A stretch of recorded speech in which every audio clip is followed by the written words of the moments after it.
ஒரு நிஜ உலக அமாவாசை, நிழல் உலக அமாவாசை, நிஜ உலக அமாவாசை ஏதோ ஒண்ணு. அப்படி ஒருத்தர பத்தி தான் பேச போறோம். இப்ப தாவேகா யாருக்கு எதிரானவங்க? ஊழலுக்கு எதிரானவங்க, திமுக, அதிமுகவுக்கு எதிரானவங்க, பாஜகவுக்கு எதிரானவங்க. இவங்களுக்கு மாற்று.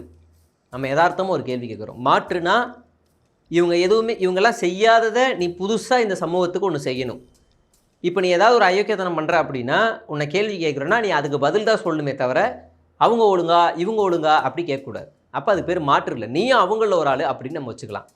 சரியா? ஏன் இத சொல்றேன் அப்படின்னா, அந்த நிஜ உலகமா, நிகழ் உலகமா அந்த ஒரு அமாவாசைக்கும் தாவேகாவுக்கும் சம்மந்தம் இருக்கு. சமீபத்தில பாண்டிச்சேரியில சட்ட ஒழுங்கு இங்க சிறப்பாக இருக்கிறது.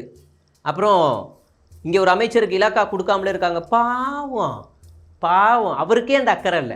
அந்த கட்சி பாஜகவுக்கே அக்கறை இல்ல. அவருக்கு அவன் இலாக்கா குடுக்கணும் அப்படிங்கிறதெல்லாம்.